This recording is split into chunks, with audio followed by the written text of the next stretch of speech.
vamos sí a la película. Yo le invité a Hernán. Hernán es especialista en cine. Te puedo presentar así como especialista en cine de terror, fantástico y ciencia ficción. Quizás, más que nada, para el bien de la presentación, me gustaría contarles que soy cineclubista. Yo trabajo en Cineclub Santa Fe, acá en la ciudad de Santa Fe, una institución que este año cumplió 73 años, y de alguna manera en el Cineclub es donde aprendemos a ver cine. Y de alguna manera lo que les voy a compartir hoy son cosas que uno va también adquiriendo de esos intereses que va aprendiendo a través de estos encuentros que tenemos en Cineclub. Nosotros en Cineclub Santa Fe tenemos un cine propio, eso lo hace bastante único en América al Cineclub Santa Fe. Y bueno, estas películas las hemos pasado en ciclos especializados, en ciclos de terror de medianoche. Tenemos un ciclo bizarro los viernes a la medianoche en invierno. Así que quizás me gusta más la cuestión del cineclubismo, no tanto porque no soy crítico, me considero más un divulgador, quizás. Lo que yo cuento del cineclubismo, una de las cosas que más defendemos es el acceso a las películas, es el acceso a la cultura, y por eso le pasé a Matías un listado de todas las películas que voy a mencionar a lo largo de esta pequeña charla que vamos a tener, enlaces donde van a poder acceder a las películas, en su mayoría con subtítulos en español. Hay algunas que las paso, que no las encontré con subtítulos en español, pero bueno, por si las quieren ver de cualquier manera. Pero al menos las 4 películas principales, que son las de terror justamente, están subtituladas. Entre ellas, El Hombre Invisible, para quien no la pudo ver. Yo a Hernán le mandé como algunas preguntas como para estructurar, así que, pero va a ser más una... Voy a ir charlándolo como el temario, ¿no? que te mandé. Porque hay un montón para hablar de la película en relación con el libro, o de las películas en sí, porque generan como sus propios mitos, las películas, o sus propios íconos. Una vez que ya la novela pasó a otro medio, se transforma en una cosa relativamente similar o otra cosa completamente distinta que uno no se hubiera imaginado. Pero bueno, no me acuerdo ahora bien las preguntas, pero arrancá por las que vos te parezca más. Bueno, supongo que han hablado bastante en la semana pasada de la novela. Eso lo quiero dejar para dentro de un momento. Me gustaría, previo a hablar de la novela, de la película, de la adaptación, contextualizar un poco, que me parece que siempre ayuda mucho y es muy importante para entender lo que vamos a hablar hoy, que es justamente el primer ciclo de terror de la Universal, que no es menor, por cierto. Hay que entender que las primeras películas de terror, puntualmente de terror de la Universal, redefinen el género. En muchos sentidos lo inician de alguna manera, o al menos el terror que conocemos hoy por hoy, con sus recursos, con sus faltas y sus aciertos, pero de alguna manera le dan inicio a una tradición que va a durar muchas décadas. Cuando yo hablo del primer ciclo, me refiero a las primeras películas. Yo lo extiendo hasta El Hombre Lobo en el 41 aproximadamente, pero ya del 1925 con la primera adaptación del Fantasma de la Ópera con Lon Chaney, algunos ya consideran esa la primera película de terror de la Universal, la dejamos de un lado por las dudas, pero verdaderamente uno considera que el ciclo de terror de la Universal comienza con Drácula, ¿no? De Todd Browning, con el inmortal Bela Lugosi. Fíjense que el director que vamos a repasar en un rato, James Whale, que es justamente el director del Hombre Invisible, es el único en esta primera etapa que va a tener el privilegio de dirigir 4 de las películas de la primera etapa de terror de la Universal. Un privilegio que no tuvo nadie en la historia de este ciclo y de esta etapa. Si bien los personajes van a ser personajes icónicos y van a reaparecer, incluyendo algunos actores como Boris Karloff o Bela Lugosi, van a reaparecer en algunas cintas, no así los directores, que van cambiando y van rotando todo el tiempo. En primer lugar quería aclarar eso, la cuestión del terror como género y cómo la Universal lo redefine, con algunos aspectos que vamos a ir viendo en películas puntuales de James Whale, porque James Whale va a ser fundamental para esto, y a mí me gusta pensar que muchas veces un director de cine muchas veces no sabe el impacto que está generando, obviamente porque es algo que sucede décadas después de acontecido. Yo creo que James Whale falleció, ustedes saben que James Whale falleció, se quitó la vida, se suicidó, de una forma muy trágica, un final de una vida para mí artísticamente precoz, pero creo que no llegó a ver en vida el impacto que tuvo su visión artística y estética en sus películas. Quisiera arrancar hablando un poco de él, porque me parece interesante que entendamos también de qué cabeza sale la adaptación cinematográfica del Hombre Invisible, y de alguna manera ver si tiene algún vínculo con H.G. Wells, que vamos a ver que hay uno histórico que me interesa mucho. Pero James Whale, como director de cine, previo a su debut cinematográfico, comienza en su Inglaterra natal, un tipo de un pueblo minero, un tipo que no ha podido, a lo largo de su adolescencia, de su juventud, expresar su verdadera identidad como hombre homosexual. Eso lo va a hacer llegado a Hollywood, ya en los años 30. Y hay un detalle no menor, que él comienza en el cine trabajando con Howard Hughes. Algo que no nos contó El Aviador de Scorsese es que James Whale fue el codirector de Hell's Angels, esa película que vemos que dirige DiCaprio en El Aviador. A James Whale lo convoca Howard Hughes porque él estaba trabajando en su primera película, su primer largometraje, que era The Journey's End. Y ahora les voy a contar también esto de por qué el cine bélico era tan importante para James Whale. El cine bélico y el musical. James Whale estaba trabajando en una adaptación de una obra de teatro muy conocida, El final de la jornada o El final del viaje, Journey's End, que fue su primera gran película, un éxito rotundo de la Universal. Justamente cuando él era soldado estuvo como prisionero en un campo y en la Primera Guerra Mundial, y allí vivió varias penurias, pero también de alguna manera fue su inicio como actor, porque él interpretaba obras para sus compañeros prisioneros. Y en Inglaterra y después en Estados Unidos, en su primera etapa como director teatral, pudo dirigir esta obra de teatro en Inglaterra y luego en Broadway en Estados Unidos.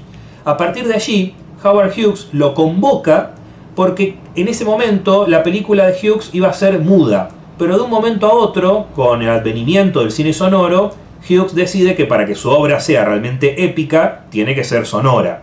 Por tal motivo, claro, había una gran faltante en el pasaje del cine mudo a sonoro, es que los directores icónicos nunca habían dirigido a actores, actrices, dialogar, charlar, algo que no cualquiera podía hacerlo.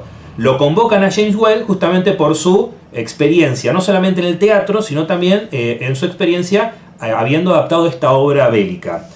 Dicen que durante el rodaje de esta película con Hughes James Whale tuvo varios episodios con Jean Harlow, ¿no? Que bueno, hay unas cuestiones ahí medio... después les voy a contar algunos libros donde pueden sacar esos chismes. Pero fuera de esto, su debut comienza en la década de los 30 con estas dos películas.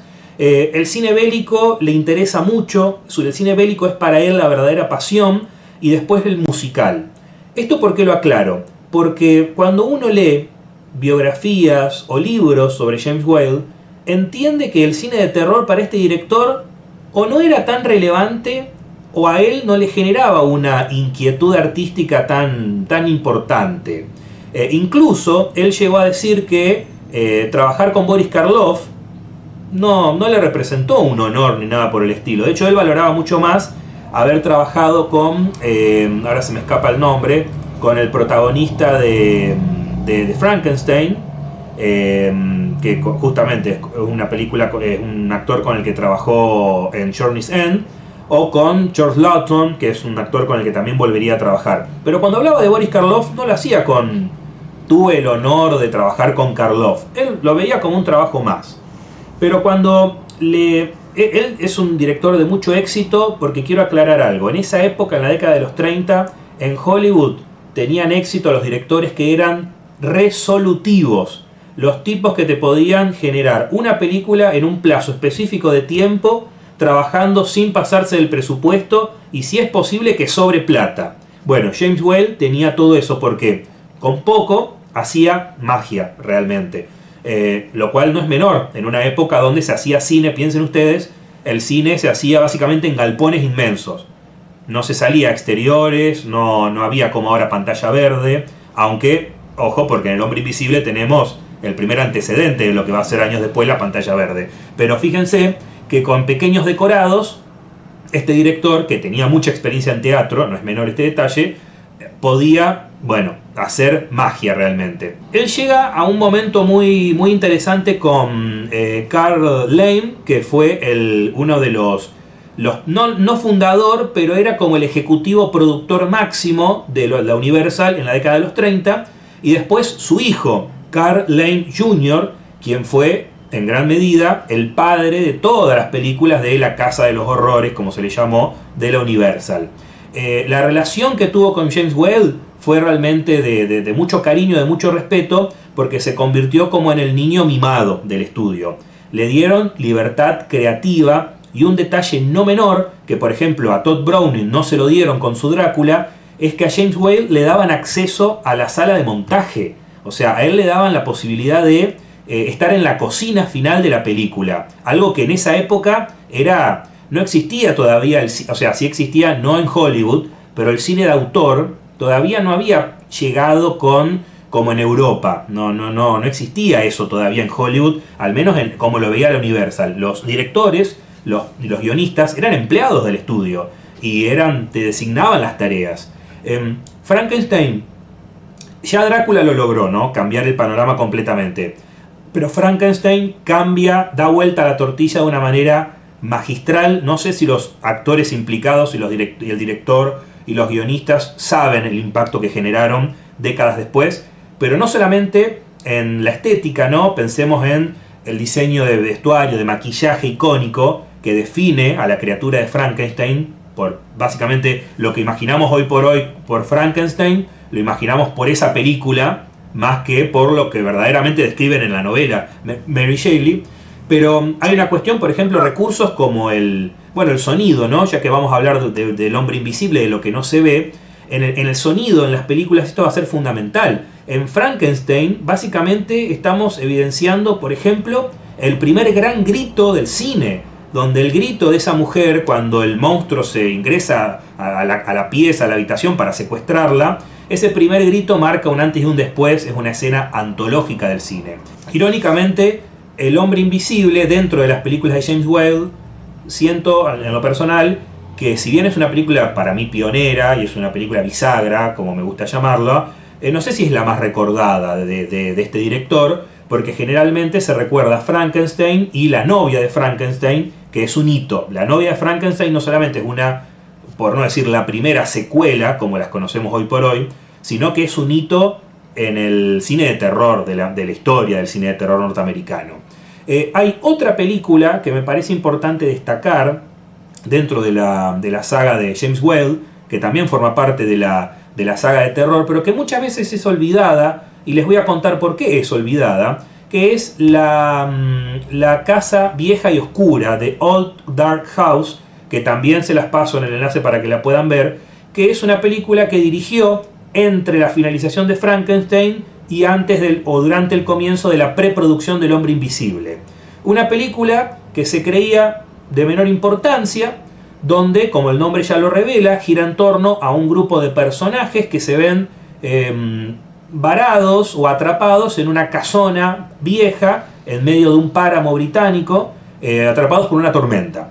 La idea de esta película es interesante porque nos muestra diferentes clases sociales, todo como una especie de parodia, ¿no? O sátira, mejor dicho, de las clases sociales británicas, todas hacinadas en un mismo castillo, y bueno, van pasando cosas espeluznantes, ¿no? en la casa. Película icónica de alguna manera, que con el pasar de los años adquiere este estatus de culto, porque la película originalmente se perdió. La película durante muchos años estuvo perdida. Este es un término que utiliza mucho Fernando Martín Peña para referirse cuando el fílmico, las latas desaparecen por una razón o por otra, por falta de conservación o porque quizás un incendio, la razón que sea. Cuestión es que esta película vuelve a resurgir finales de la década de los 80 por colegas de Whale que investigando encontraron, finalmente se pudo restaurar la película y hoy por hoy la podemos ver. ¿Por qué pienso que esta película es muy importante? Repito, por la libertad creativa que le dieron a James Whale, no solamente por los diálogos sardónicos, que hay un humor negro que él manejaba muy bien, sino también por el sonido. Es una de las primeras veces donde el sonido de esta casa espeluznante, lo que se escucha de fondo, comienza a ser trabajado con el objetivo de dar a entender que el monstruo no es una presencia corporal, sino que el monstruo es la casa. La presencia sonora es lo que termina dando miedo. Algo que de alguna manera muta después y se convierte en la inquietud del hombre invisible, justamente, que es el personaje que no podemos ver.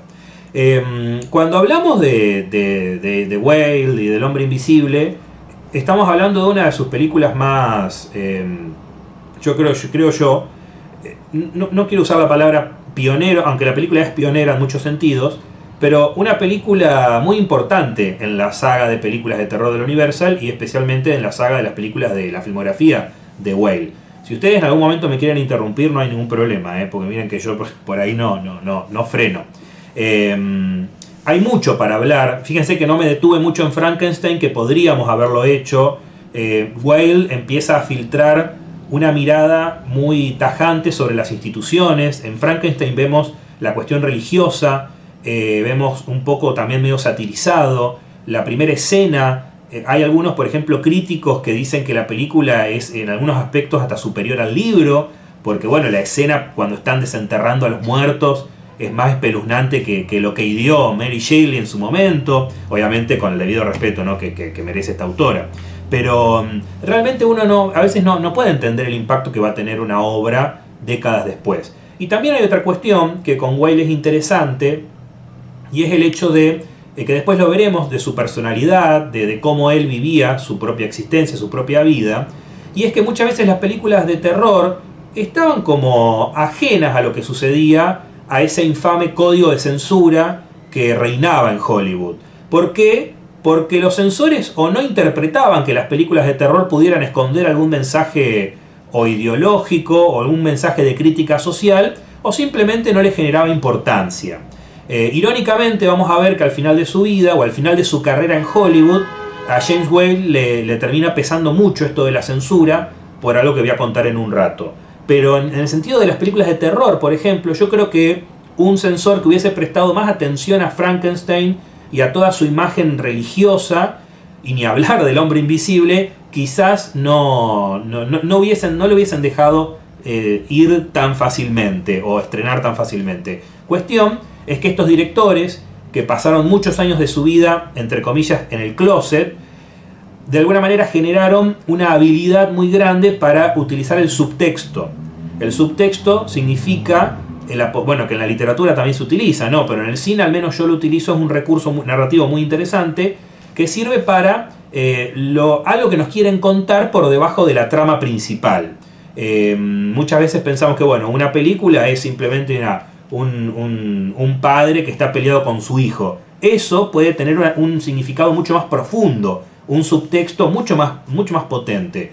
Todas estas películas de terror, al menos para mí, lo tienen. Las películas de Whale lo van a tener a este subtexto, pero es muy rico. O sea, cada persona que la vea la película va a analizar algo completamente distinto. Yo, por ejemplo, tengo una interpretación del hombre invisible que quizás no es el mismo que tienen ustedes. Con el comienzo de la preproducción y ya de la producción del hombre invisible, a Whale le dan mucha libertad, muchísima libertad, al punto tal que le dan a elegir qué proyecto quiere dirigir. Y él va como mutando entre esto, bueno, después de Frankenstein, a dónde qué quiero explorar. Y él, de alguna manera, no sufre con esto, él la pasa muy bien dirigiendo estas películas. Y con el hombre invisible yo quiero destacar que es, simbólicamente hablando, es como o no simbólicamente, directamente, es la primera adaptación de esta obra de Wells, de H.G. Wells, y a lo largo de la historia hubo muchas películas que utilizaron el recurso de la invisibilidad como una historia, pero no todas, por decir prácticamente ninguna, se atrevió a reconocer que estaba inspirada o basada en la obra de Wells. La única que adapta hasta ahora, al menos, la novela puntualmente de este autor es la de James Whale como tal. La anécdota que al principio mencioné, que hay un dato histórico que los conecta, es que James Whale, en su Inglaterra natal, se conocía con H.G. Wells. No les digo que eran amigos, pero se conocían, y de hecho Wells llegó a ver en cine un primer corte de la película y le encantó. O sea, con sus reservas, pero le encantó.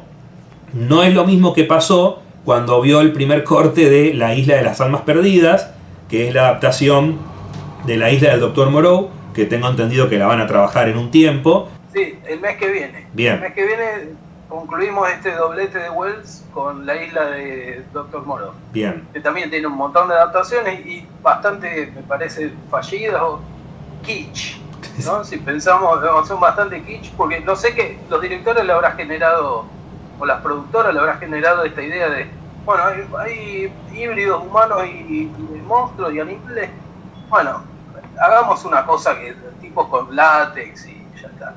Pero claro, bueno, vamos a ver, hay más también, ¿no? Detrás de todo eso, y puntualmente la novela tiene bastante para ofrecer en tiempos de modificación genética, etc. Tal cual. Se lee de esa forma. Perdón, sí. No, tranqui. No cualquiera lo consigue a Marlon Brando para hacer este tipo de películas. No, pero la primera adaptación que le pusieron La Isla de las Almas Perdidas, Wells la detestó, históricamente. Algo así como Stephen King odiando El Resplandor de Kubrick. Dijo que no le gustó para nada. En cambio, a El Hombre Invisible le generó una gran satisfacción, aunque, y acá salteo algunas cuestiones, pero para hacerlo también un poco más llevadero, hubo una cuestión puntual que le generó a Wells reservas, pero que al final terminó reconociendo que para lo que James Whale quería lograr en la película tenía sentido. Es que si no vieron la película no importa, porque seguramente el libro sí lo leyeron. En la película la droga que consume Griffin es lo que le genera la invisibilidad, pero es lo que le genera la locura. Entonces, hay mucho que estudiar o que interpretar en esta decisión estética y artística de que la invisibilidad sea lo que le produzca la locura al protagonista. Cuando en la novela lo que Wells muy cuidadosamente quiso plasmar era no ser tan alevoso con la cuestión de la locura, sino que era un personaje con una moralidad dudosa como mínimo. Y a medida que va sucediendo los eventos de la novela, que por cierto es muy llevadera, es muy interesante, es grandiosa la novela, suceden muy parecidos a como la adaptación lo plantea. En ese sentido la película tiene ese honor de plasmar en imágenes lo que durante años hemos leído en libro. Especialmente las dos escenas que para mí son icónicas, que uno es el famoso striptease que realiza cuando ustedes me quieren ver, bueno, acá estoy, se saca las vendas frente a toda la posada. Y la otra es el final, ¿no? Cuando él va recobrando la vida, o sea, la visibilidad a costa de su vida, lo cual también de por sí es muy simbólico. Bueno, eso como para mencionar esta conexión con Wells, que aprobó el corte de la película El Hombre Invisible, porque ya tenían una relación, al menos se conocían de estos circuitos teatrales de Inglaterra con James Whale. Así que un pequeño dato anecdótico que para mí no es menor. No cualquiera de estos autores de este calibre llegaron a ver en vida las adaptaciones cinematográficas de sus obras, además teniendo en cuenta algo que para mí inaugura El Hombre Invisible, que es, al menos como lo veo yo, la primera película que vio, no sé si la primera, porque estuvo Méliès antes, pero de alguna forma la Universal, como cine ya más planteado como un cine más comercial, con esa estructura de estudios de Hollywood, vislumbró la llegada de la ciencia ficción. Es más una película de ciencia ficción que de terror, El Hombre Invisible.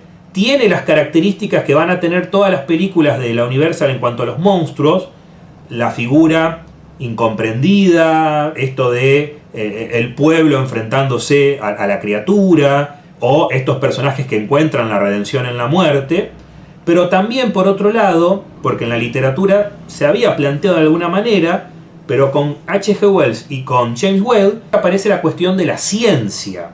La invisibilidad hasta ese entonces, en cuanto a la literatura, y en cuanto al cine no tanto. Yo estuve haciendo un rastreo, les voy a dejar también un cortometraje donde se utiliza por primera vez dentro de la narrativa el recurso de la invisibilidad, pero era la primera vez que se lo planteaba desde un punto de vista científico. La invisibilidad siempre estuvo vinculada a la magia, a la brujería, a los espíritus, a lo incorpóreo, pero el hecho de plantearlo a partir de la ciencia es muy importante, primero porque habla del autor, habla de H.G. Wells, de su mirada. Esto lo hemos discutido varias veces con Matías, la cuestión para mí, habla de la responsabilidad del hombre de ciencia ante el poder absoluto, y en la novela sucede de una manera, en la película el tipo inmediatamente empieza gradualmente a enloquecer, primero de manera bastante jocosa, porque le baja los pantalones al policía, hace cosas medio sonzas, pero después desea dominar el mundo, y dominarlo, destruirlo. Primero lo quiere someter, bueno, toda una cosa, un delirio bastante espectacular para lo que proponía la película. Ahí yo creo que hay un análisis interesante de este film. Bueno, ni hablar que disparó la carrera de Claude Rains, que en ese momento, originalmente el papel iba a ser para Boris Karloff, pero Boris Karloff siempre tuvo a su favor el aspecto físico, y cuando le dicen, mirá, que prácticamente no vas a aparecer, necesitamos una voz, ahí aparentemente a James Whale no le convencía a Karloff, y bueno, terminó siendo Claude Rains, que en ese momento era un muchacho básicamente sin experiencia en cine. Había hecho mucho teatro, tenía mucha elocuencia a la hora de hablar, y James Whale le gustó esto y le dio esta oportunidad, y bueno, hoy por hoy yo creo que no hubiese sido lo mismo El Hombre Invisible con otro actor, porque la verdad que lo que logra este hombre con sus diálogos es realmente alucinante. El Hombre Invisible se alzó, como decía, ¿no?, como una película bisagra, no solamente para la carrera de Wells, sino también para los estudios de la Universal, porque generó un éxito económico rotundo, para la época inusitado. Ya lo había generado Frankenstein, triplicando y más todavía lo que costó la película, que para ese momento invertir $500.000 en una película era una fortuna, era una verdadera fortuna. Imagínense que generó a nivel nacional muchísimo más. Y con El Hombre Invisible también. El Hombre Invisible entra en juego un montón de interpretaciones. A mí me interesa mucho la cuestión del voyerismo en el cine. El cine es un arte voyerista por excelencia, y me parece que El Hombre Invisible viene como a representar eso también en gran medida, y otras películas que lo van a tomar posteriormente. Me había pedido Matías que contemos, o que de alguna manera podamos entender cómo se hizo el efecto del Hombre Invisible, que es algo que para la época fue totalmente inusitado. Ya los efectos visuales de las películas de la Universal de terror, al menos para mí, fueron rotundos, y era algo de sus mejores aspectos. Ya con Frankenstein y con ese diseño de producción, con esa estética visual de la criatura, a todos nos asustó. Incluso la decisión en Todd Browning de darle a Drácula, ¿no?, su frac, su capa, era algo que en la novela de Bram Stoker no aparece. O sea, también estas películas ayudaron a redefinir y a definir concretamente a estos personajes que hoy por hoy, ¿quién nos imagina a Drácula con una capa?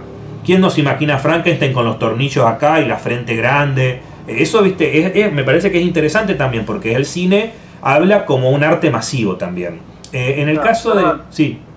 Te interrumpo un cachito, porque me quedaba pendiente, digo, lo de los bornes, ¿no?, lo de los tornillos, sí. Obviamente en la novela no está de Frankenstein, una innovación de alguno de los técnicos de la película, porque decía, si la criatura se reaviva o estamos creando un ser nuevo, lo que sea, con electricidad, va a necesitar un polo negativo, claro, y un polo positivo.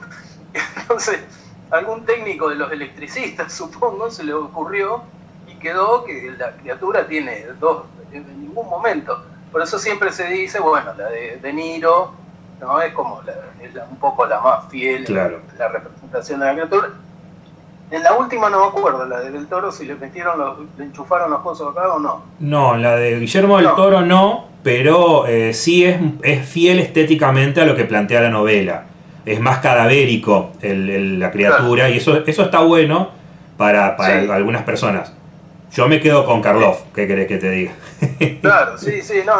Pero bueno, también está esta idea de al no hablar, que se pasa toda la película como moviéndose con una cosa medio torpe, que también contradice bastante al Frankenstein, a la criatura que es ágil, es como una especie de superhéroe, que en un momento lo ven corriendo por una colina, y es una especie de semi-poeta también, entonces hay como... Tampoco le podemos exigir esto de fidelidad 100% a la... Que justo todo esto me parece que cuando doy los cursos de novelas que después generaron películas, terminamos concluyendo eso, es otra cosa, es otro producto derivado de o basado en o lo que sea, pero con algunas reglas propias. Es interesante, sí, perdón. Sí. Perdón, no, quería preguntarle a Hernán, porque justo hace un rato yo a Matías le había pasado un cortometraje que sería como una primera adaptación, un antecedente, digamos, donde se hace referencia a la obra de Wells. Es un cortometraje español de 1909 que se llama El ladrón invisible. No sé si vos hacías referencia a ese corto en particular, donde se menciona a Wells.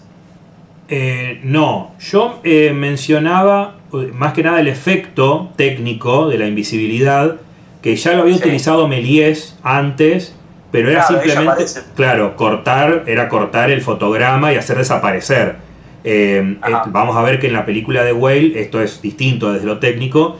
Yo estaba señalando un cortometraje muy cerca de esa fecha, de 1908, que se llamó El fluido invisible, que es sobre un científico que también crea un fluido, pero es cómico el corto, porque rocía a la gente y la gente desaparece, y es como tipo Benny Hill, es una cosa yo también tiene bastante comicidad, digamos, y es una persona que encuentra el librito de Wells y bueno, ahí lee la fórmula para hacerse invisible, va a la casa, bueno, tiene justo todos los ingredientes, todo lo necesario y se hace invisible.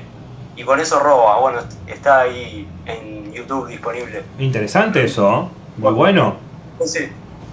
Hay algunos antecedentes. Sí, genial. Hay algunos antecedentes de esto de la invisibilidad, tanto en el concepto como en el recurso técnico. Pero generalmente, por dada la época, el recurso se resolvía desde lo técnico casi como un antecedente al stop motion.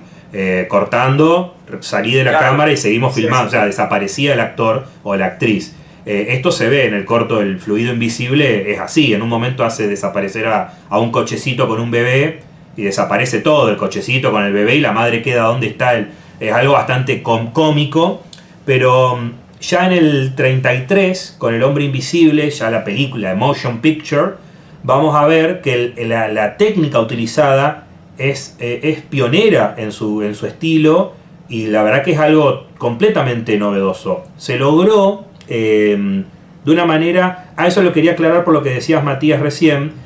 Muchas de las decisiones estéticas con las que nosotros hoy por hoy terminamos relacionando a estos personajes y a estas obras, en gran medida se tomaron porque había que resolver.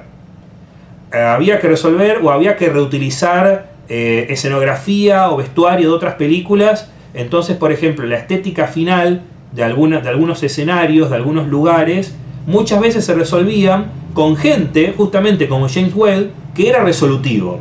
La decisión, por ejemplo, de la famosa escena cuando le dan vida a Frankenstein, a la criatura de Frankenstein, todo eso de decorar el castillo de esa manera, el laboratorio, todo eso fue idea de Whale, que estaba reutilizando esos artilugios de otras películas, porque eso en ningún momento estaba contemplado. Fíjense cómo esa imagen hoy por hoy no nos imaginamos el castillo, el laboratorio de un científico loco sin todos esos aparatos de electricidad, etcétera, etcétera. En cuanto a la invisibilidad de Griffith en la película, se realizó, por un lado, se filmó en un set que estaba completamente negro, o sea, paredes y suelos no reflectantes. Esto después termina siendo como una especie de antecedente a lo que conocemos hoy por hoy como la pantalla verde, como el croma, ¿no? Después el actor, Claude Rains, estuvo cubierto completamente, pero completamente, con tipo medias o una especie de tapado de terciopelo también negro. Y en postproducción, Generalmente esta magia se logra en postproducción, cuando antes de las computadoras todo era isla de edición, cortar, cortar, cortar. Toman los negativos de los efectos que se había filmado y lo compaginan todo de manera con tomas en un fondo normal, o sea, sin ese set completamente negro. Esto genera ese efecto de que todo lo que tenía el terciopelo negro, el actor, desapareciera. Se le llamó doble exposición a la técnica. Pero piensen en el 33, en 1933, es algo inusitado, es algo rarísimo, y la película enloqueció a la audiencia. Nunca habían visto algo así. La escena cuando se quita los vendajes por primera vez, cuando está la camisa flotando. Hay otra cuestión bastante trágica con este personaje, que hay otras películas que no lo tuvieron así en cuenta. Es que para que este tipo realmente sea invisible tiene que estar desnudo. Y la novela transcurre en invierno. O sea, realmente no la pasa bien este hombre para poder usar su invisibilidad. Y es como también parte de, creo yo, de un poco lo que nos quiere decir el autor. Hay unas, digamos, no sé si llamarlas interpretaciones, pero me parece que es interesante marcar algunas ideas que el autor tenía y que de alguna manera con el pasar de los años la obra se ha utilizado muchas veces para señalar aparentemente esas críticas que muchas veces creemos que que H.G. Wells hacía en su Hombre Invisible. Una de ellas, al menos para mí, habla sobre la cuestión netamente política en la que creía Wells. Él de alguna manera se inscribía en el socialismo y es imposible no pensar en ese Griffith como la mano invisible, ¿no?, que regula el mercado y los problemas que puede llegar a tener una mano que está dejada a su suerte, todo lo que puede llegar a pasar. Es una posibilidad de interpretar. Pero claro, muchas veces cuando hablamos de este tipo de cine, cuando hablamos del cine fantástico, del cine de terror, especialmente del primer ciclo de terror de la Universal, rara vez nos detenemos a pensar en qué ideologías se esconden detrás de las películas. Lo que nosotros queremos es sorprendernos, es maravillarnos, sentirnos seguros también. Piensen en esa época, el ver a Frankenstein por primera vez daba miedo, sinceramente. Hoy por hoy capaz que lo vemos desde un punto de vista más artístico. Recordemos que el cine de terror de la Universal deviene del expresionismo alemán. Entonces hay una cuestión ahí con la psiquis del pueblo, de la población, previo al ascenso del nazismo a nivel mundial. Y también me parece interesante marcar esto, porque yo creo que termina definiendo a las películas. Y en el caso de Whale, él lo vio a esto y me parece que lo supo reflejar. Si bien él le agregó muchas capas a la película, le agregó personajes que en el libro no existen, le agregó secuencias que en el libro no existen, y finalmente esta idea de que el personaje va enloqueciendo por esta sustancia que él consume. Y digamos, anclándolo un poco más a esta idea de que bueno, el hombre de ciencia tiene que ser responsable ante los hallazgos que por ahí él puede protagonizar o que puede tener. Después del Hombre Invisible, que termina siendo también un éxito rotundo, él tiene como una especie de ida y vuelta con el estudio, no se terminan de poner de acuerdo, hasta que finalmente llega a sus manos la posibilidad de dirigir La novia de Frankenstein, que es como el éxito absoluto de Whale y del estudio en cuanto a cine de terror. Yo la revisé hace poco y debo decir que a mí me gusta más la primera, Frankenstein, pero bueno, tiene un estatus, La novia de Frankenstein, muy querida por los fanáticos, donde Whale tuvo la libertad de realmente ser completamente libre, algo muy raro en la época, algo muy raro para el Universal, que se le permita tanta libertad al director. Fíjense ustedes, el prólogo de la película es básicamente Mary Shelley y todos estos poetas en la famosa historia donde dicen que bueno, Frankenstein nace así, en un juego, atrapados en una tormenta, a ver quién escribe la historia de terror más espeluznante. De alguna manera, con La novia de Frankenstein es donde más vemos el subtexto, y había algo que por ahí habíamos discutido también con Matías, que tiene que ver con la homosexualidad de Whale y con el estilo de vida que él llevaba, que va a terminar siendo bastante polémico a lo largo de su vida, pero yo intento no vincularlo tanto como un director queer, porque me parece que él no hacía cine desde esa arista. Él hacía combate de alguna manera, lo vemos en su cine bélico, la cuestión del humanismo que él planteaba, la cuestión de los derechos humanos, pero como tal, decir que es cine queer porque él era homosexual en una época donde no se podía ser abiertamente homosexual, me parece que es injusto con el término de lo que significa hacer cine queer, que es justamente visibilizar. Lo puede haber hecho inconscientemente, quizás. Esto es una opinión mía, Yo he estudiado mucho el cine queer porque me interesa de primera mano, pero creo que Whale tiene una historia muy interesante con esto.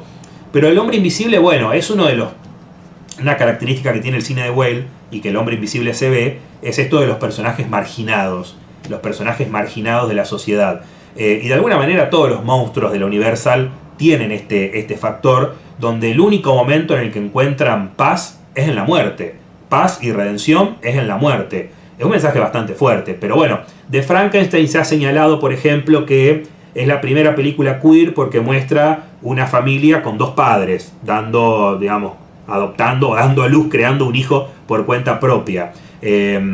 Algunas interpretaciones pueden sonar descabelladas, pero bueno, no nos quita lo bailado, como quien dice. Sí les digo que James Whale tuvo un pasar muy polémico por Hollywood. Eran famosas sus fiestas en su casa, donde pasaba de todo, cosas que por ahí no vamos a contar ahora, pero se podrán imaginar a qué me refiero. De hecho hay un libro que lo recomiendo si les interesa los chismes, que es icónico el libro, que es Hollywood Babilonia, de Kenneth Anger, donde hablan mucho de Whale, pero son recortes de periódicos amarillistas, de tabloides. Se habla mucho de cómo Whale pasaba sus días en la intimidad de su casa. Con el pasar de los años, y un poco dejando atrás el éxito que tuvo con las películas de terror, Whale sigue trabajando con sus verdaderas pasiones, que son dos: el cine musical, como ya les dije, pero más que nada el cine bélico. Con el cine bélico va a pasar algo contundente. Estoy haciendo memoria de en qué año fue. En el 37 él decide dirigir, o mejor dicho, le encargan dirigir una película que prometía ser una obra maestra, The Road Back, El camino de regreso, que simbólicamente hablando, desde la narrativa y desde la adaptación, es una continuación de Sin novedad en el frente, que seguro la conocen, una película muy importante bélica, hay varias adaptaciones. Hace algunos años la última adaptación ganó el Oscar. Sin novedad en el frente, que es una histórica novela antibélica que está ambientada en la Primera Guerra Mundial. La secuela, El camino de regreso, no está protagonizada por los mismos personajes, pero es como que cuenta los eventos después de la finalizada la Primera Guerra. Cómo estos personajes regresan a una Alemania destruida por la Primera Guerra Mundial y cómo se reincorporan a la vida cotidiana, cada uno en su empleo, y se empieza a ver los peligros del ascenso del nazismo. Bueno, Whale le es encargada la adaptación de esta película. Él entiende que la novela es muy importante adaptarla como verdaderamente está escrita, algo que también lo había entendido con El hombre invisible. Lo quiero destacar a esto porque me parece que respeta algo que quizás con Frankenstein no se sintió tanto, porque Whale no estuvo en la escritura de los guiones, pero con Frankenstein y La novia de Frankenstein se tomaron muchas libertades. Con El hombre invisible yo creo que hubo un respeto muy grande con la manera en la que se adaptó. Básicamente es una de las películas, creo yo, más fieles en cuanto a libro-película. Y con esta película bélica que realiza en el 37, hubo una cuestión, porque recordemos que en ese momento, en el 37, a nivel mundial, todavía se desconocía lo que el nazismo era realmente. Algunos lo intuían, algunos genios como Chaplin ya lo veían venir, otros todavía no, y en gran medida, a nivel mundial, el nazismo y el gobierno, digámoslo, alemán, todavía de alguna manera exigía respeto ante el resto de las naciones del mundo. Por tal motivo, cuando descubren que la Universal estaban preparando, estaban dirigiendo, estaban filmando una adaptación de esta novela, que estaba prohibida, por cierto, en Alemania, una novela vetada por la Alemania nazi, amenazan a Universal con imponer un boicot de sus películas en Alemania. En ese momento, el padre e hijo, Carl Lane, ya no estaban más, como los habían despedido por una reorganización estructural de la empresa. Entonces Whale quedó medio a la intemperie, no tenía quien lo proteja como sí lo tuvo en todo el ciclo de terror de la Universal, que tenían ahí un respeto y un cariño muy grande. Inmediatamente se le empezó a poner bloques, trabas a esta película. Se le impusieron cortes, se le negó la posibilidad al director de ver el corte final o de poner su opinión sobre qué escenas deberían quedar y cuáles no. Le impusieron cambios que Whale señaló como groseros, como por ejemplo gags humorísticos en una obra antibélica que trata sobre los peligros del nazismo, que bueno, quizás otros directores lo hubiesen podido hacer, pero Whale lo sentía totalmente inadmisible. La película termina siendo un espanto, se las paso también en los enlaces, pero para decirles que no es la película que vislumbró Whale, es una película cercenada, es una película bastante grotesca en comparación a lo que el director tenía en mente. Pero ¿por qué les cuento todo esto? Porque cuando Whale se descubre todo esto que estaba pasando, que el estudio recibía amenazas de muerte, que recibían amenazas de ser vetados de Alemania, del boicot de sus películas en Alemania, él va con esta información a David O. Selznick y a otro grupo lo voy a decir pero lo digo con respeto, a otro grupo de judíos que eran muy poderosos dentro de la industria de Hollywood en ese momento, y este grupo señaló al Universal y dijo: no se pueden dejar amedrentar de esta manera.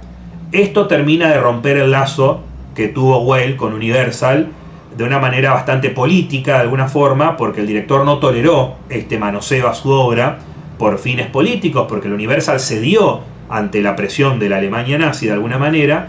Luego Whale volvió un par de años a dirigir otras películas, pero se mostró desencantado, no solamente con el estudio, sino con la misma profesión cinematográfica.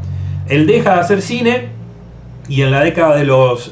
pasan muchos años, ¿no? Se retira, se empieza a dedicar a otras cosas y incluso en el retiro de su casa se dedica a la pintura, a la escritura, a cosas que por ahí nada que ver tienen con el cine, uno cree. Y finalmente, no estoy recordando bien ahora si en el 57 o en qué año, lo encuentran flotando en su pileta. Él se quita la vida, deja una nota muy triste. La nota está se las iba a pasar, pero es morbo nomás. Pero la nota da cuenta de un hombre bastante... en 1957, ahí está. La nota que deja él antes de suicidarse es muy triste, pero da cuenta de una persona atrapada en una nostalgia, en que ya no puedo vivir más con los recuerdos. También atrapado por la soledad, porque él si bien tenía una pareja en ese momento, se nota que era una pareja con la que no le había costado mucho, entre comillas, salir del closet públicamente. Si bien en la intimidad todo Hollywood sabía lo que él hacía, públicamente es muy distinto poder hacerlo públicamente. Una cosa es puertas para adentro, otra cosa es poder hacerlo afuera. Y bueno, finalmente se termina quitando la vida. Les voy a adjuntar también, ya lo hice, la famosa película con Ian McKellen, Dioses y Monstruos, que justamente McKellen recibió la nominación al Oscar por la película, donde él interpreta a James Whale en sus últimos años de vida. La película se llama Dioses y Monstruos porque es una parafraseo de una cita de la novia de Frankenstein, y la película gira en torno al rodaje. Cuando muestran sus memorias, hablan más que nada de estas películas. El Hombre Invisible parece siempre relegado en la historia de este director, o incluso me animo a decir del ciclo de películas de terror de la Universal. Pero es una película muy importante y es una película que tiene muchas claves de lectura.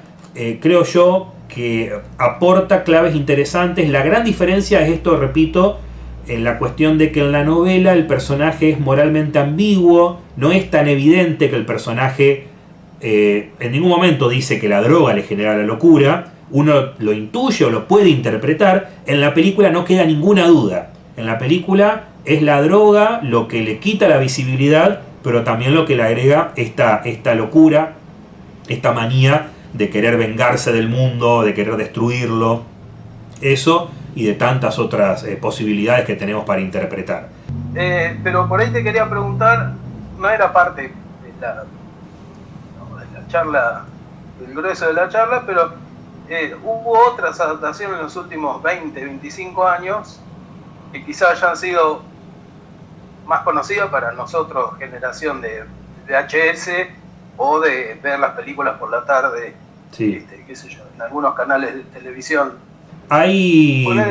Sí. Bueno, no, después del Hombre Invisible, del 33, pasaron varios años, creo que pasaron 6 años hasta que sale la secuela.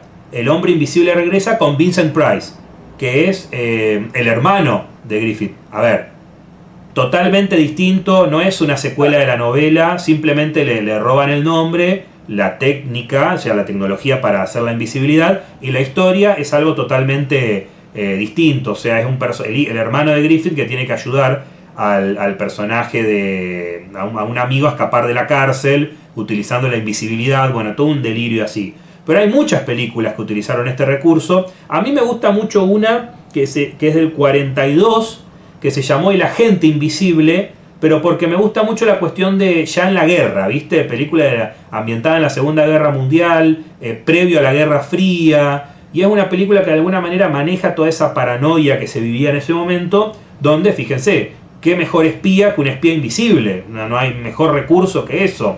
Después creo que hasta Carpenter también manejó algo similar, Memorias del Hombre Invisible, sí, creo que también con Chevy Chase. Con Chevy Chase, sí. En lo personal, un poco para la comedia y sí. Qué sé yo, sí. En lo personal siento que nunca ha habido y nunca habrá una película como la de la original, la de James Whale. Sí. Me Hubo parece. series también en Inglaterra, de la BBC también. Pero digo, sí. Hernán, no, yo tengo otra pregunta. ¿Por qué la Hammer nunca hizo una adaptación del Hombre Invisible? ¿Que es por una cuestión de presupuesto o por...? Buena pregunta. Buena ¿Tiene pregunta. que ver con derecho de autor? Mirá, bueno, derecho de autor puede ser. La verdad que no tengo una respuesta concreta. Te puedo decir lo que yo pienso. Cuando la Hammer de alguna manera surge en respuesta a dos cuestiones. Y todas tienen que ver con el mercado y la competitividad. Una es porque se dieron cuenta que en Estados Unidos, en la Universal, estaban teniendo mucho éxito con los monstruos. Y otra, que se dieron cuenta que en la década de los 50, en Inglaterra, todo el mundo tenía televisor. Y había que competir de una forma mucho más violenta con las producciones cinematográficas. Entonces eso implicaba volver a los géneros de alguna manera clásicos. De allí que surge la Hammer con producciones que más que nada giran en torno a Drácula, al Hombre Lobo, a Frankenstein y a la Momia. Buena pregunta de por qué no ha habido de la Hammer una versión del Hombre Invisible. Puede ser por la cuestión de los derechos. También hay una cuestión de que todas las películas que vinieron después del Hombre Invisible, nadie se gastó en poner en los créditos basada en la novela de H.G. Wells. Al menos, creo que Agente Invisible sí algo decía el afiche, pero si no, la mayoría de las películas, incluso las de ahora, hoy por hoy, tampoco lo hacen. Así que no sé hasta qué punto los derechos de autor tienden a ser una problemática en este caso. Sí creo que se han perdido de algo, nos perdimos, mejor dicho, de algo que podría haber sido interesante, porque la Hammer, con Christopher Lee, con otros personajes, con Oliver Reed, digamos, tiene visiones interesantes de estos personajes, de estas lecturas, y además una industria británica muy vinculada a lo gótico. Entonces también tienen por cuenta propia mucho que decir. Y ni hablar la ciencia ficción en la Hammer. Yo creo que un Hombre Invisible de la Hammer hubiese sido un experimento muy interesante, pero se fueron para otra vertiente. Les interesó más el experimento Quatermass, ese tipo de películas, se fueron para otro lado, y por ahí el Hombre Invisible quizás no fue un personaje que les generó tanto interés. Sí creo que a los yankees les encantó, pero también quiero aclarar que a los yankees les encanta esto de los personajes moralmente concretos. Entonces, con el pasar de los años, el Hombre Invisible dejó de ser un maniático asesino y se convirtió en una persona de bien, en un héroe, básicamente, en las películas. Así que creo yo que la versión de James Whale, la primera del Hombre Invisible, es como una cosa muy rara, pero muy interesante y única en su estilo. Insuperable. Insuperable, sin dudas. Hablando de esto también, mira, yo tenía para compartir una cosita, digo, porque también en la historieta, yo sé que te interesa bastante también el tema de la historieta, el medio, no sé si, bueno, la versión que nosotros estuvimos comentando la semana pasada es esta, la que viene con ilustraciones de Scafati. Que no la tengo todavía. ¿No? Lo que justo vos mencionaste, el expresionismo alemán, Scafati es una especie de genio heredero de esto, ¿no? Por ejemplo, estoy agarrando al azar, no sé cuántas ilustraciones trae, pero es deudor de la escuela del expresionismo alemán. Incluso lo comparamos un poquito con Otto Dix, como así muy por arriba, vimos un cuadro también sobre la Primera Guerra Mundial. Entonces, mira, por ejemplo acá está caminando sin cabeza, ¿no? La quiero comprar esa versión. No es barata porque son el zorro rojo, pero bueno, es interesante. Me dejó usar, hablé con Scafati y me dice, sí, usar los dibujos como para el flyer. Y está esto también de que después está esta especie de momia, que yo lo decía medio en joda cuando hablábamos para difundir tu participación acá en el taller, que el hombre invisible, el Griffin de Reigns, es como mitad, como en un momento se lo ve como mitad momia, ¿no? Por toda esta cosa así, y mitad como una especie de dandy decadente, porque en un momento se viste él con una robe de jam, qué sé yo, y está como que pareciera de terciopelo, pero es una mezcla rara, ¿no? Porque una momia, algo muerto ya hace siglos, y esto de una especie de aristócrata extraño, ¿no? Lo cual le queda muy bien a Reigns, ¿no? Por su voz, por su entonación. Si vos me permitís, Matías, esto siento que en cualquier momento se corta solo, pero yo en el enlace... y para ir cerrando, sí. No, en ese archivo que te mandé, además de dejarle los enlaces de las películas que fui mencionando, les pasé también un pequeño listado de una bibliografía. La bibliografía, lamentablemente, no la pude conseguir digitalizada, o sea, son libros tristemente difíciles de conseguir, pero si me dejan 2 segundos, recomiendo al menos 2 que me parece importante. Digo, si les interesa seguir profundizando sobre James Whale específicamente, recomiendo que es James Whale, no sé si lo van a ver ahí, El padre de Frankenstein. Es un libro muy grande, el libro, pesado, muy bueno. Es un libro de Juan Pedrero Santos, que es un crítico de cine español, muy interesante.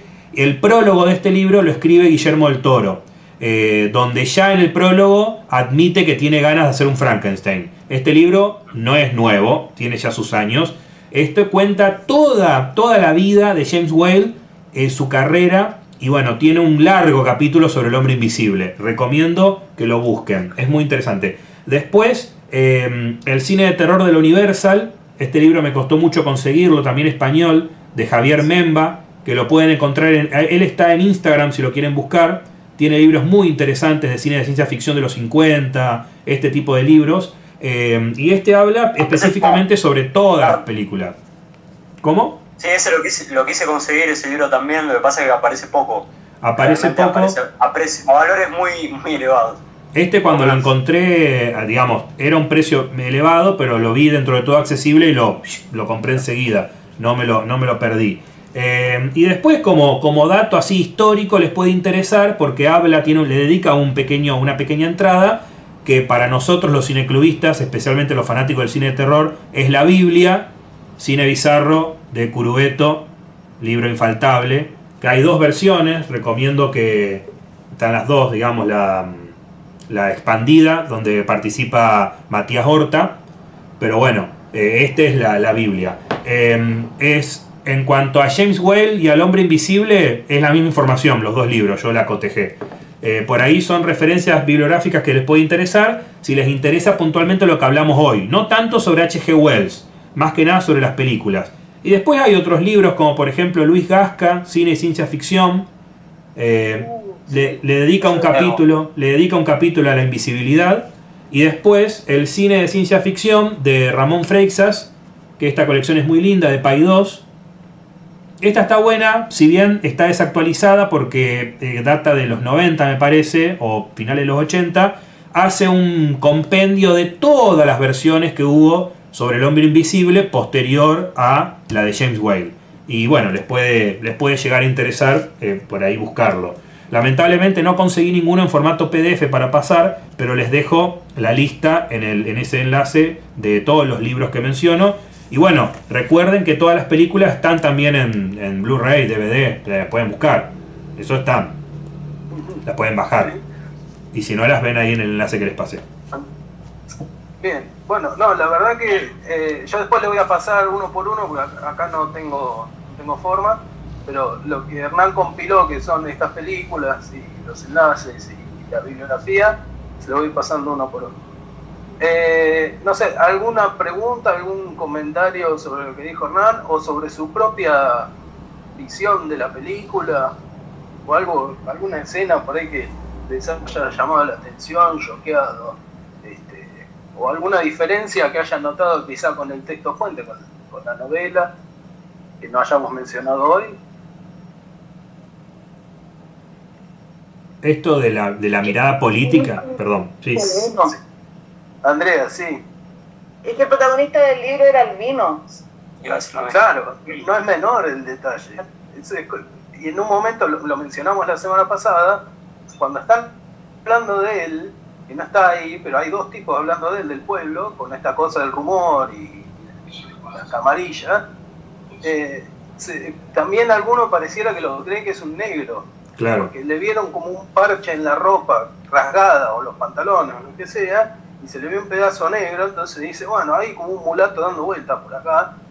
Entonces teníamos esta cosa como de doble marginación. Claro. Como fuera, el hombre invisible no va a encajar en ese pueblo, digamos, con esa forma de pensar. No, y hay algo más. No sé si vieron la versión de Frankenstein, la de Edison, de 1910, que es la primera adaptación que hay, es un corto, que hay como un caldero y ahí se va formando la criatura. Y esto es un poco al revés cuando muere Griffith. Muere el hombre invisible, es como que se va al revés, componiendo. Sí. Algo que no habíamos visto. Es como una especie de ¿cómo decir? De alquimia inversa. A la inversa. Y muere con una sonrisa. Por cierto, en la película, digo. Claro, sí.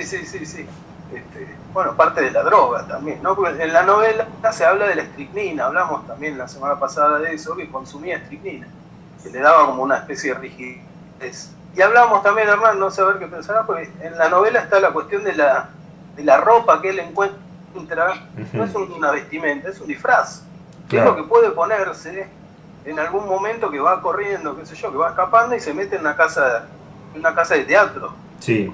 Un tipo que vendía o alquilaba cosas para actores. Entonces, esta cosa también de lo público y qué sé yo, de cómo uno se conduce, al final terminaba siendo un disfraz para Griffith. Sí, ¿no? sí, sin duda. Bueno, esto la película lo muestra también, ¿no? Más allá de que nunca vemos cómo él adquiere las vendas, pero desde nivel producción hubo un gran debate sobre cómo construirlo, cómo pensarlo al personaje. Y las vendas fueron, el Jack Pierce, por ejemplo, el genio de los efectos prácticos y no me sale las prótesis, que estuvo a cargo de Frankenstein, por ejemplo, fue el que estuvo a cargo de las vendas y de toda la estética del hombre invisible. Y todo esto se pensó, sin duda alguna. Y la cuestión yo pienso mucho en el ser o no ser cuando hablamos del hombre invisible, ¿no? Porque un poco la visibilidad es la existencia de uno. Y hasta qué punto lo intangible, lo que no podemos ver, pero que está, lo omnipresente, no genera también un pavor mucho peor que lo que podemos ver, porque lo que no vemos nunca sabemos dónde va a atacar o dónde está, y eso también creo que hay una cuestión muy, muy espiritual ahí, ¿no? El miedo a Dios, y hay algo que James Whale ahí yo creo que contaba en sus obras, que era un poco lo religioso. En Frankenstein se ve muy bien, cuando están cavando las tumbas y está esa cruz enorme de fondo, una cosa esa profanación divina. Sí, la verdad que hay para analizar mucho.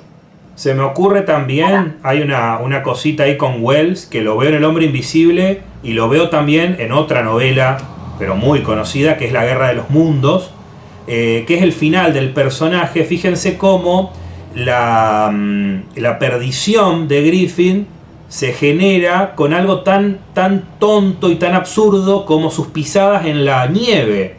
Algo muy parecido a lo que sucede con la invasión extraterrestre en La Guerra de los Mundos, que lo más pequeñito, lo que menos por ahí batalla puede llegar a dar es lo que termina ganando, que son los gérmenes, lo que termina aniquilando. Entonces yo creo que Wells habla un poco de esto de el poder absoluto, pero también la fragilidad de este poder absoluto. Pensemos que Griffin podía estar invisible, pero solo cuando estaba desnudo, en pleno invierno. O sea, no era algo muy beneficioso para él. Adentro de casa. Claro. Dentro de una casa donde vos...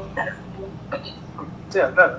Afuera estaba... No tenía dominio, animal, claro, no tenía dominio de su poder, digamos. Era invisible, pero no podía hacerse invisible a voluntad. Entonces era como que no le servía para mucho, más que para escapar. Flotaba.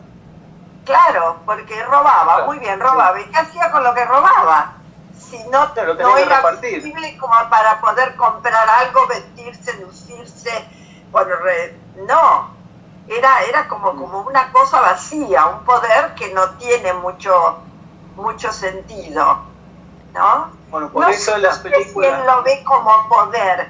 Yo creo que es cuando empieza a actuar esa locura.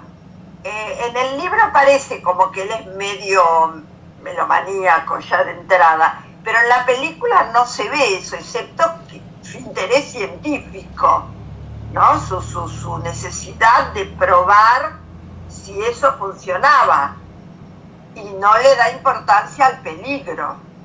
No recuerdo en este momento exactamente porque no tenía subtítulos, así que la vimos un poco con Elena hacia los tirones.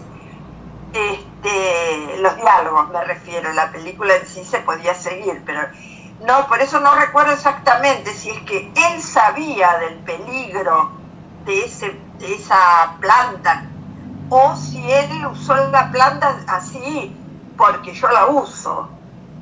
A mí me parece que es el padre de la chica el que descubre el peligro de la locura que produce. Claro. Como que él actúa como un científico, como estos científicos que prueban sus medicamentos en sí mismos, claro, sin atenerse sin pensar en las posibles consecuencias. Sí. Que eso también, no sé si no fue un innovador, o sea, uno que inició, digamos, el cine, porque el cine, el científico loco es como una figura estándar, ¿no? Sí. Aunque puede haber empezado más con Frankenstein, con el científico, más con Frankenstein, pero bueno, acá lo vemos también entre el padre y él, el padre de la chica y él, son dos científicos locos, digamos, claro, de alguna manera. La gran diferencia con Frankenstein es que en la película de Frankenstein el científico loco se redime ante el pueblo. Y él, con el pueblo, le da caza al monstruo. El hombre invisible encuentra la redención en la muerte. En la novela lo mata a la gente. Y en la película, bueno, muere de otra manera. Sí. Exacto. Sí, pero claro, Frankenstein tiene otro trasfondo. Claro. Ahí sí. Es como la acusación, digamos, de que el hombre, hay cosas que el hombre no tiene que hacer, que son claro, atributos divinos, como la creación de otra persona. Sí. Habría que decírselo a la gente que está creando inteligencia artificial, ¿no? Que vean Frankenstein. Sí, no, lo peor es que han visto ciencia ficción, todos estos monstruos, no lo digamos, no los invoquemos, pero la entendieron mal. Esta es una hipótesis muy reciente que han leído, quieren colonizar Marte. Sí. Entonces, ahí es jodido, estamos en una... Pero bueno, me parece que es general, los que leen no entienden lo que leen, los que no leen no entienden nada. Así que estamos medio... pero bueno, bueno, gracias Hernán, gracias Lucas, gracias Walter, gracias Elena, gracias No, Norma, gracias. gracias Andrea. Gracias a ustedes, Hernán. Y todos los que faltaron también les agradezco igual. No, gracias a ustedes. Espero que les haya servido, que les haya gustado, que les haya parecido interesante. Nos veremos la próxima. Yo generalmente los sábados a esta hora estoy trabajando, pero bueno, hoy tuve el privilegio de poder estar con ustedes. Espero que nos podamos encontrar de alguna otra forma en otro momento. Para dejar antes Me encantó, alguna sí. red donde te puedan seguir o de tu programa donde estás haciendo radio. Ah, bueno. Acá en el chat, ahí en el costadito. Ahí está, mirá, voy a dejar mi Instagram, pueden buscarme por allí, ahí subo todo lo que hago, porque es más práctico, creo, por ahí, me buscan, me encuentran enseguida. Sí, y va subiendo reel también, Sí. ahí sí que Hernán me ha entrevistado un par de veces, gracias por cursos anteriores también, así que Por favor.